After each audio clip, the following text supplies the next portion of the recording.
صدر کل ہند مجلس اتحاد المسلمین و رکن پارلیمنٹ حیدرآباد بیرسٹر اسدالدین اویسی نے مرکزی حکومت کے نافذ کردہ CAA قانون پر اپنا شدید رد عمل ظاہر کیا۔ انہوں نے تنقید کرتے ہوئے کہا کہ لوک سبھا انتخابات کے پیش نظر CAA کو نافذ کیا گیا۔ انہوں نے کہا کہ انہیں شہریت ترمیمی قانون پر اعتراض ہے۔ بیرسٹر اسدالدین اویسی نے مرکز کو مشورہ دیا کہ وہ ان لوگوں کو پناہ دے جو مذہب کی بنیاد پر نہیں بلکہ ظلم و ستم کا شکار ہے۔ انہوں نے سوال کیا کہ کیا CAA قوانین کو 5 سال تک زیر التوا کیوں رکھا گیا۔ انہوں نے مطالبہ کیا کہ مرکز کو بتانا چاہیے کہ CAA کو اب کیوں لاگو کیا جا رہا ہے۔ انہوں نے الزام لگایا کہ CAA NRC اور NPR کو مسلمانوں کو نشانہ بنانے کے لیے لاگو کیا گیا ہے کہ CAA کو آپ صرف CAA سے نہیں CAA کو آپ کو NPR اور NRC سے جوڑ کر دیکھنا ضروری ہے۔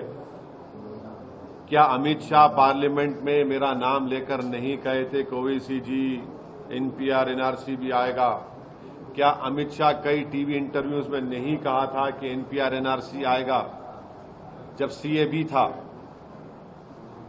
بعد میں CAA وہ ایکٹ ہو گیا، وہ جب CAB بل تھا، جب ان کا آن ریکارڈ انٹرویو ہے پارلیمنٹ میں، انہوں نے کہا ہے۔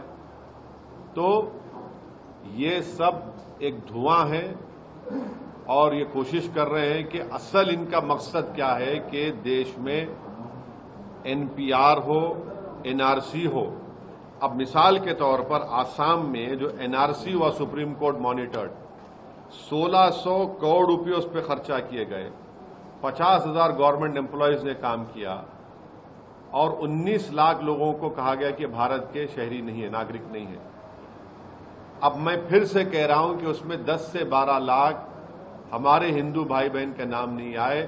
وہاں کے مکھیہ منتری یہ کہہ چکے ہیں کہ ان 10-12 لاکھ ہندو بھائیوں بہنوں کو بغیر ڈاکیومنٹ کے CAA کے تحت ان کو سٹیزنشپ مل جائے گی۔ اب جو 1 سے 1.5 لاکھ جن مسلمانوں کے جہاں نام نہیں آئے وہ تو ایکٹ میں نہیں آئیں گے، CAA میں، ان کو تو فارنرز ٹریبونل جانا پڑے گا۔ یہ کون سا انصاف ہے بتاؤ؟